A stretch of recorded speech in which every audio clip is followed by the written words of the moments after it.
Tapi saya bilang, Tuhan, kalau mau jawab hujan aja Tuhan. Jangan jadi sama dengan di Bogor. Itu swalayannya, pintunya pecah, terbang semua. Tapi biar kita terima hujan dengan penuh sukacita. Haleluya. Tetapi siang hari ini,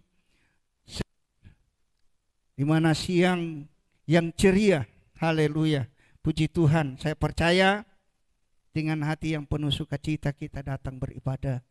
Sekalipun gembala kita tidak ada bersama-sama, baik Gembala Geraha Kurnia maupun Gembala Efata tidak ada, tetapi sukacita kita ada bersama-sama. Amin.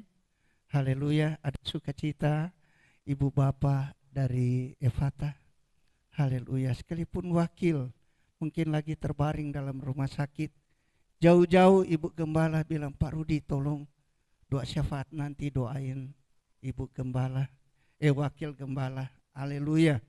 Jadi saya percaya segala sesuatu mari kita hanya berserah kepada Tuhan. Dunia mungkin tinggal sedikit waktu, makanya mari kesempatan yang indah ini pergunakanlah dengan baik. Kita menguntukkan hidup ini untuk Tuhan. Amin. Kita berbaktilah dengan sungguh-sungguh supaya janji firman itu isi dalam setiap kehidupan kita. Roti, makananmu, air, minumanmu diberkati, dan segala penyakit apapun dilalukan oleh Tuhan. Amin. Saudara mau sehat dengan Tuhan? Nah mari sungguh-sungguh. Tuhan lagi pagari kita. Tuhan ada pagari kita. Tuhan pagari. Jangan sampai Tuhan lihat hidup kita gaya sidang jemaat Laodikia, mau bilang panas enggak, bilang dingin enggak. Tuhan coba angkat sedikit. Itu pemagaran Tuhan. Tuhan angkat. Cuman sedikit doang Tuhan angkat. Iblis masuk. Saya enggak tahu mau habis apa. Diambil iblis. Saya enggak tahu mau habis apa. Tetapi mari kita terus berdoa biar kita ada dalam lindungan Tuhan. Amin. Tuhan enggak lihat siapa kita. Enggak lihat. Tuhan enggak lihat kita pakai merek gereja apa. Enggak. Tapi Tuhan mau lihat hati kita. Di hati kita ada Yesus. Amin. Itulah satunya tujuan kita untuk datang beribadah. Kita mau cari Tuhan, bukan cari Rudi Oro. Enggak ada apa-apa. Tapi mari Bapak Ibu dengarlah apa tujuan Tuhan untuk kita. Tujuan Tuhan untuk menyampaikan firman bahwa Tuhan punya maksud yang indah bagi kita. Supaya kita bertumbuh dan berubah. Amin. Saudara mau bertumbuh? Mau bertumbuh iman? Ada di luar sana sudah umur 79 tahun. Dia bilang, Pak Pendeta baru kemarin jadi pendeta, baru jadi seumur berapa Pak Pendeta? Saya bilang, saya baru 61. Nah itu saya tua loh. Saya sudah bertumbuh lama. Jadi Kristen, saya sudah tua di Kristen. Wah, saya mau bicara banyak kakek-kakek. Saya cuma takut jangan dia emosi. Dia panas. Nah ini bertumbuh dan berbuah bukan dilihat dari umurnya. Anak-anak bisa bertumbuh. Bisa mengajar kita. Sehingga ada pengkhotbah cilik mulai berkhotbah di depan ribuan orang. Wah, itu pertumbuhan. Saya kadang-kala, oh Tuhan, ngapain dia masih kecil mau ajar saya? Sudah berumban ini, aduh. Nah ini jangan sampai ketinggalan Bapak Ibu. Hari-hari ini Tuhan banyak cara. Dan mari saya percaya kita sudah diselamatkan oleh Tuhan. Mari kita buka firman Tuhan dalam Kolose pasal 2 ayat yang ke-6 dan ayat yang ke-7. Dua ayat ini kita akan pelajari bersama-sama. Kita akan mau mengerti apa sebetulnya firman yang diturunkan Tuhan bagi kita pada pagi siang hari ini. Tuhan punya maksud yang luar biasa bagi kita. Dan mari kita buka bersama-sama. Kalau boleh kita akan baca bersama-sama. Iya. Firman Tuhan dalam Kolose pasal 2 ayat 6 dan ayat 7. Oke, kita sudah dapat. Boleh kita bangkit berdiri supaya ada semangat. Oke. Dalam hitungan 3, kepenuhan hidup dalam Kristus. 2, 3. Kamu telah menerima Kristus Yesus Tuhan kita. Karena itu hendaklah hidupmu tetap di dalam Dia. 7. Hendaklah kamu berakar di dalam Dia dan dibangun di atas Dia. Hendaklah kamu bertambah teguh dalam iman yang telah diajarkan kepadamu, dan hendaklah hatimu melimpah dengan syukur. Haleluya. Silakan duduk. Nah, kekasih dalam Yesus Kristus, Alkitab berikan judul kepenuhan hidup dalam Kristus. Paulus kepada jemaat yang ada di Kolose, dia mau supaya jemaat itu penuh melimpah dengan surat-surat firman Tuhan yang diwakyukan Allah kepada Paulus dan disampaikan kepada jemaat, supaya jemaat selalu terkenang pada peristiwa salib Yesus. Karena pengaruh-pengaruh dunia yang pada zaman itu sangat luar biasa. Termasuk pengetahuan-pengetahuan yang menggeserkan keyakinan orang-orang percaya itu terlalu kuat pada zaman itu. Dalam ayat yang ke-8 dia katakan di sini, kita lihat dia bilang, hati-hatilah supaya jangan ada yang menawan kamu dengan filsafatnya yang kosong dan palsu, menurut ajaran turun-temurun dan roh-roh dunia, tetapi tidak menurut Kristus. Nah, ini terlalu kuat. Filsafat. Itu sebetulnya filsafat itu bagus. Itu mengolah lidah itu cerdiknya, memutar kata. Seperti apa yang kita sudah dengar, yang sudah viral hari-hari ini. Sehingga seorang hamba itu dijuluki dia adalah penyesat. Dia adalah Kristus palsu. Wah, rupa-rupa. Makanya Bapak Ibu, saya mau ajak supaya gereja, sidang jemaat yang ada di sini, mari kita penuh dengan kebenaran firman. Kita penuh dengan kebenaran firman. Sehingga dengan penuhnya dengan kebenaran firman Allah, kita bukan membagi cerita berita dunia, berita koran kepada orang lain, tetapi menceritakan bagaimana hidup kita dipanggil Tuhan, diteguhkan, dikokohkan iman kita. Itu bukan hal yang gampang. Banyak orang lebih cenderung telinganya dengar berita-berita dongeng, cerita-cerita menertawakan daripada mendengar berita Injil. Hari-hari ini. Makanya mari Bapak Ibu, saya bukan membuat Bapak Ibu tegang. Tetapi saya ingin supaya hati pikiran kita benar-benar mendapatkan siraman, urapan firman Allah yang akan nanti membawa kita kepada bertumbuh dan berubah. Amin. Firman Allah akan nanti membawa kita bertumbuh. Dan dalam pertumbuhan ini akan terlihat sebuah perubahan. Haleluya. Kekasih dalam Yesus Kristus, di dalam kebenaran firman Tuhan menegaskan bahwa kehidupan yang normal bagi seorang anak Tuhan adalah suatu kehidupan yang terus bertumbuh, berakar dan menghasilkan buah. Kehidupan yang terus-menerus bertumbuh dan berubah dari kemuliaan kepada kemuliaan yang semakin besar. Ini satu tujuan gereja Tuhan. Saya sering menyampaikan kepada beberapa pelayan-pelayan bahwa kalau kita mau menggali firman Allah tanpa ada tujuan, untuk apa kita menceritakan? Jangan ini, jangan itu, jangan begini. Tapi tujuan kita tidak tahu, mengambang. Tetapi saya mau berikan tujuan kita atau visi hidup kita adalah sempurna sama seperti Kristus sempurna adanya. Saudara mau disempurnakan? Saudara mau disempurnakan? Saudara mau disempurnakan bukan tinggal nongkrong aja, tetapi kita selalu mendekatkan diri kepada Tuhan.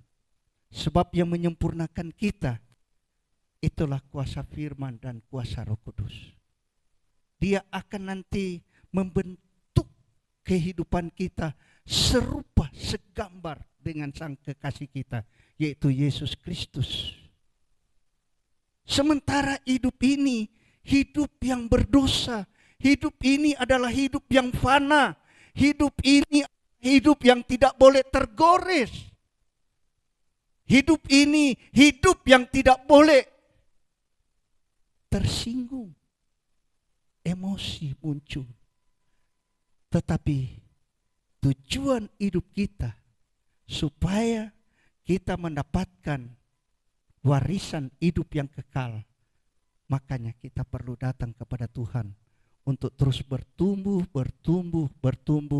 dan berubah. Saya percaya kalau gereja orang percaya tidak berubah, itu bukan orang Kristen yang sejati.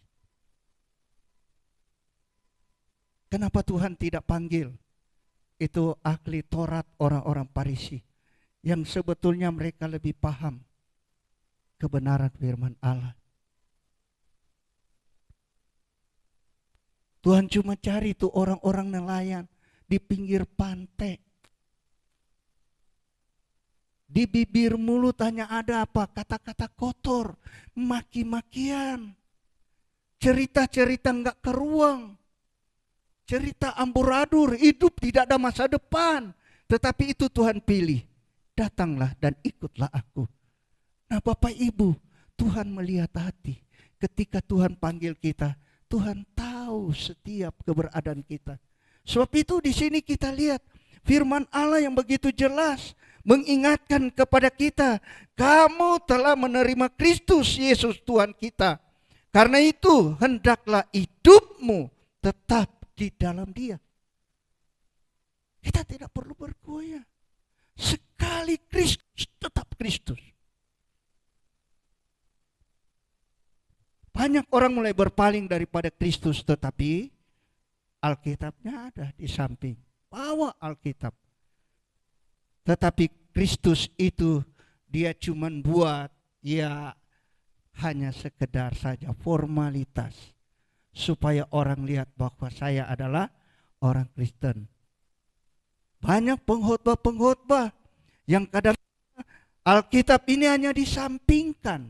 Yang ada adalah buku Mormon dan buku-buku yang lain yang menceritakan untuk membangkitkan nafsu, emosi jemaat. Mengajarkan supaya jemaat saling mengasihi. Itu menuju kepada percabulan. Banyak sekarang. Tetapi disinilah firman Allah akan memberikan satu keteguhan iman bagi kita. Sekali Kristus, tetap Kristus. Makanya Paulus mengajar kepada jemaat supaya pertumbuhan iman jemaat Kolose ini akan terlihat indah. Paulus mau ajar supaya dia tidak bergerak. Sekali Yesus, tetap Yesus. Dan yang ketujuh, dia katakan begini, hendaklah kamu berakar di dalam Dia. Hendaklah kamu berakar di dalam Dia. Sebuah pohon kalau tidak berakar mudah tumbang. Bapak Ibu boleh tahu pohon apa yang sekalipun ditiup angin patah-patah tetapi roboh enggak? Pohon apa? Ada yang bisa tahu? Ada yang bisa tahu? Orang Manado banyak pohon di sana. Pohon kelapa sekalipun di tepi laut, diterpa gelombang, ditiup angin, goyang sini sana. Rasanya mau mau nyampe tanah, tetapi robohnya jarang roboh. Patah. Nah, inilah kita perlu ambil hikmah, keyakinan kita kepada Yesus. Ada banyak godaan hari-hari ini. Ada banyak pengaruh-pengaruh ajaran hari-hari ini. Tetapi saya mau katakan Bapak Ibu, mari kita terus berakar di dalam Dia, bertumbuh di dalam Dia, supaya kita tidak akan hilang tujuan kita. Makanya Bapak Ibu, dalam kebenaran firman Tuhan, sesuatu yang bertumbuh pasti akan mengalami perubahan. Contoh, seorang bayi akan bertumbuh menjadi seorang anak, kemudian menjadi remaja, dan terus bertumbuh menjadi dewasa. Amin. Ini gambaran-gambaran iman percaya kita. Dari kekanakan dia bertumbuh menjadi orang akil balik, dewasa, sempurna, sama dengan Kristus sempurna adanya. Nah Bapak Ibu, di dalam Efesus pasal 4, Efesus pasal 4 ayat yang ke 13, 14 dan 15, Rasul Paulus menyampaikan kepada jemaat yang ada di sana.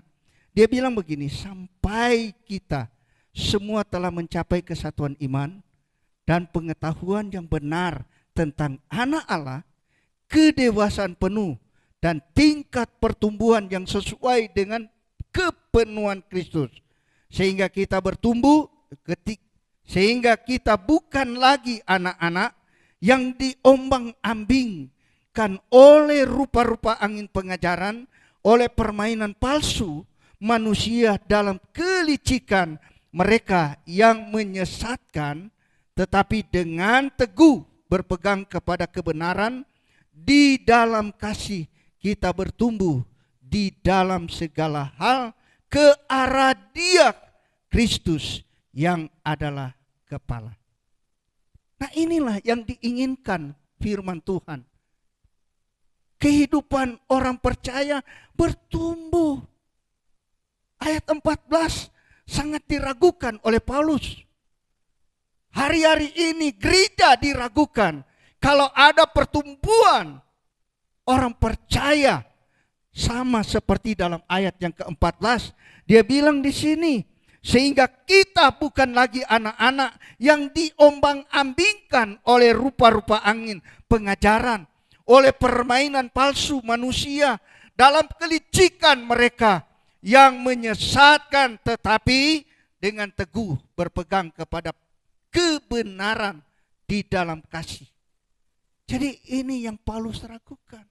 Jangan sampai ini diragukan oleh gereja, pertumbuhan anak Tuhan. Hari-hari ini tantangan begitu berat Bapak Ibu. Tantangan berat. Kadang-kadang sudah sebaya sama-sama naik ke rumah ibadah, dengar rahasia firman Tuhan. Tetapi kok kenapa dia punya hati kok begini? Aku sudah pikir kok ini teman baik. Aku bisa mau curhat bagi dia. Tuh kenapa dia berbalik? Malah aku disinggung, aku disenggol, aku diomelin, aku digosipin. Wah, dahsyat. Ini tantangan Bapak Ibu. Apa kita mampu? Apa kita mau balas? Gereja selalu menunjukkan kasih. Mana kasihmu? Jemaat, adakah engkau mau balas? Orang membenci engkau balas benci. Itu sama-sama kita akan menjadi, ya, mangsanya iblis. Tetapi marilah Bapak Ibu kita mau bertumbuh. Dan di dalam pertumbuhan akan terlihat sebuah perubahan. Perubahan. Perubahan bukan nanti diajak Bapak Ibu, ya pinjam duit, oh, mau ke salon, mau make up, perubahan.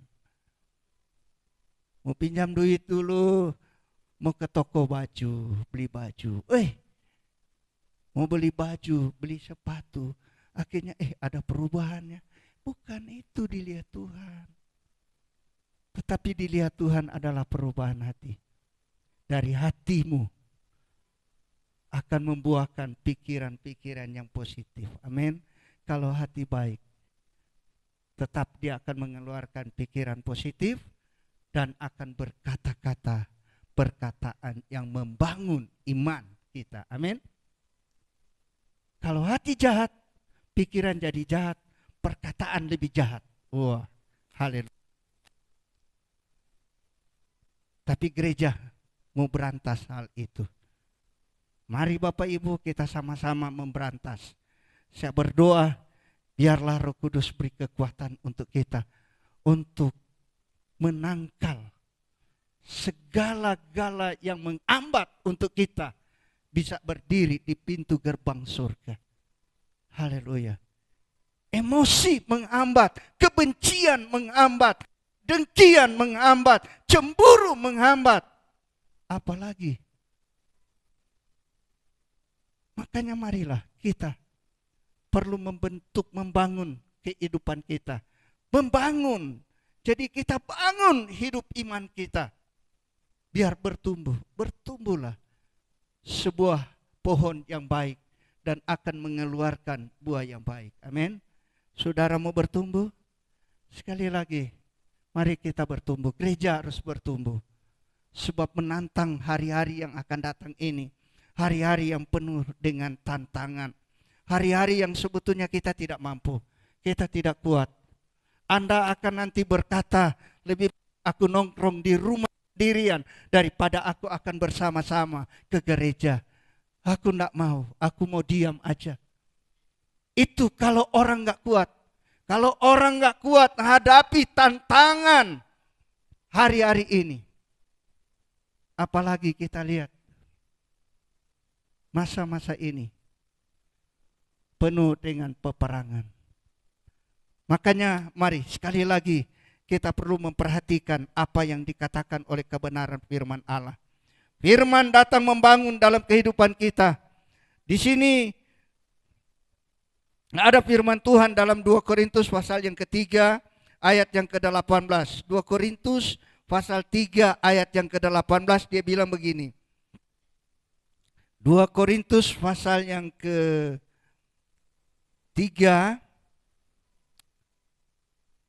ayat 18. Dan kita semua mencerminkan kemuliaan Tuhan dengan muka yang tidak berselubung. Dan karena kemuliaan itu datangnya dari Tuhan yang adalah Roh, maka kita diubah menjadi serupa dengan gambarnya dalam kemuliaan yang semakin besar. Haleluya. Saudara mau diubahkan oleh Tuhan? Haleluya.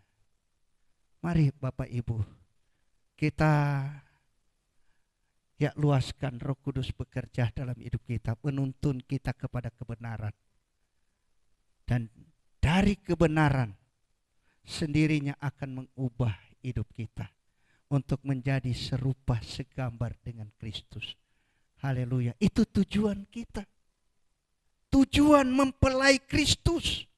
Dia mau buat kita serupa dengan Dia. Haleluya. Jadi mari Bapak Ibu, kita akan masuk kepada sebuah kemuliaan yang semakin besar. Sehingga kita akan mengerti bahwa hidup ini sesudah mati. Kita belum berpikir habis mati sudah. Tetapi sesudah mati masih ada persoalan-persoalan yang perlu kita pikirkan sekarang selagi kita masih hidup. Orang berpikir kalau mati sudah habis. Tetapi kita pikir sekarang, habis mati ada apa?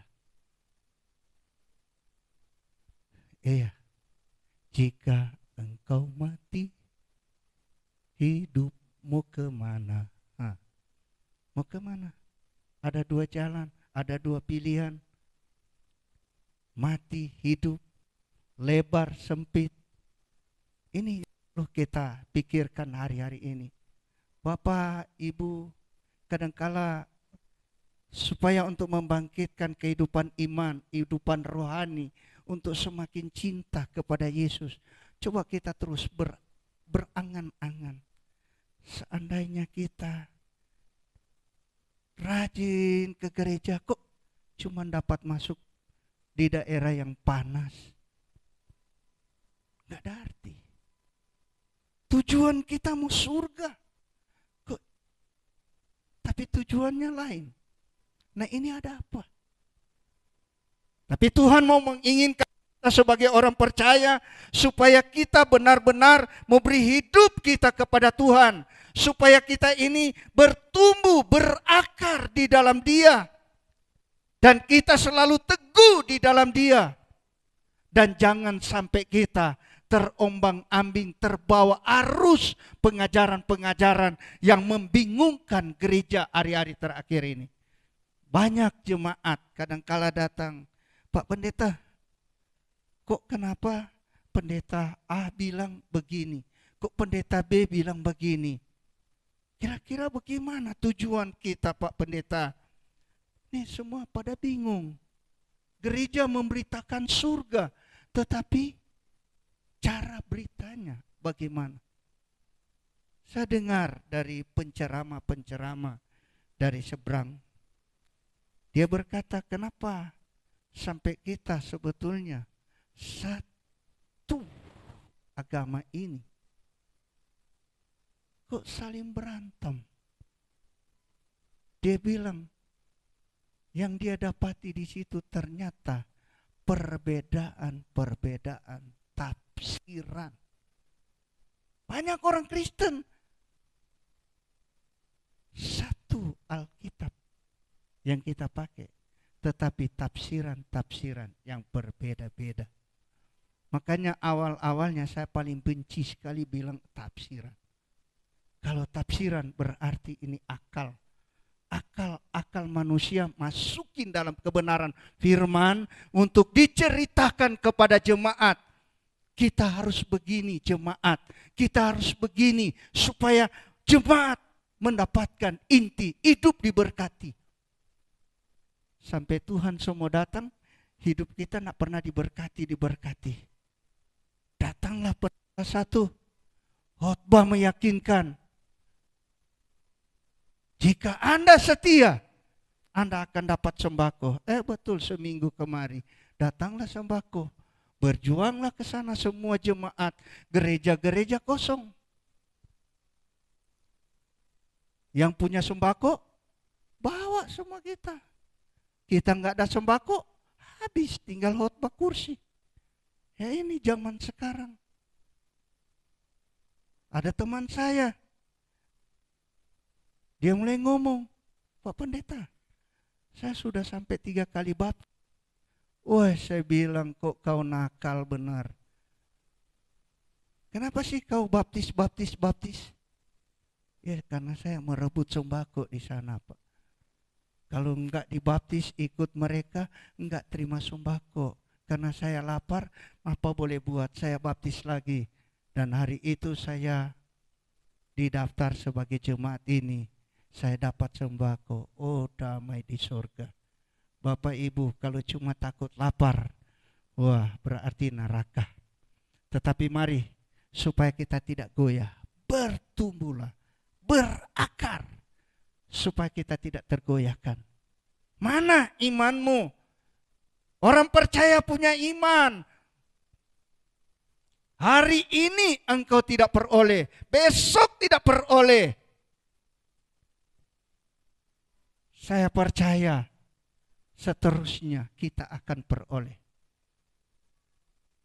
Saya punya jemaat Ada sesuatu yang dia perintah sama saya. Dia bilang hari ini saya tidak panggil pendeta, saya tidak panggil brur, saya tidak panggil gembala, saya panggil Rudi. Rudi, kalau kita belum lihat kau buat ini, saya belum panggil kau pendeta, belum panggil kau gembala. Sekalipun aku punya gembala, saya kerjakan. Wah, baru dia bilang apa? Dia bilang, Rudi, kalaupun kau berdoa dalam pelayanan, kau melayani Tuhan, engkau tidak punya apa-apa, doa. Kalau belum engkau dapat, puasa 3 hari. Kalau 3 hari engkau puasa tidak dapat apa-apa, bongkar lemari saya. Angkat semua, bawa ke rumahmu, ke pastorimu. Wah, itu perintah yang luar biasa. Saya ikuti dalam keadaan dalam pengembalaan, menghadapi jemaat dalam keadaan kritis. Saya puasa 3 hari. Tepat puasa 3 hari. Kebutuhan melimpah. Baru dia datang ke rumah. Pak Gembala, Bro Rudi, dia mulai panggil secara terhormat. Saya jemaat. Tapi kalau saya bicara kebenaran firman Allah. Benar-benar terjadi. Sekalipun dalam keadaan tubuh lemah, lewat puasa 3 hari, 3 malam tidak makan, tidak minum. Tapi pada akhirnya kelimpahan terjadi. Dan ini yang saya ingin taruh ke dalam kehidupan jemaat. Supaya jemaat mau bertumbuh, bergantung kepada Tuhan, berharap kepada Tuhan. Saya percaya di masa kemarau yang panjang, berapa bulan panas ini? Boleh 6 bulan? Oh 8, wah dahsyat. Kering kerontang. Saya kurang tahu sawah-sawah yang ada di Jawa sana sudah termasuk air atau belum. Ini belum seberapa panas. Masih bisa minum. Kalau nanti Tuhan kunci semua, air jadi darah, air jadi pahit, air jadi begini, minum apa? Mau makan apa? Nah mari kita sebagai orang percaya, jangan lepas satu keyakinan kita. Bahwa kita dipanggil oleh Tuhan. Tuhan mau membentuk kita, membangun kita, supaya kita memiliki terang yang luar biasa. Kita mau tinggal di dalam terangnya Tuhan. Supaya terang kemuliaan itu semakin hari semakin terang untuk membawa hidup kita semakin lebih cemerlang di hadapan Tuhan dan di hadapan sesama. Ayat terakhir Amsal pasal 4 ayat 18. Ada yang bisa baca? Tolong cepatkan. Ayat terakhir Amsal pasal 4 ayat yang ke-18. Oke. Ayat terakhir firman Tuhan Amsal 4. Iya. Seperti cahaya fajar. Haleluya. Saudara mau jadi terang? Haleluya. Haleluya. Tapi itu terang itu pakailah dari hati kita. Jangan tuh terang itu saling menerangi ke orang lain. Orang lain sampai silau. Silau men. Sudah kelihatan apa ini.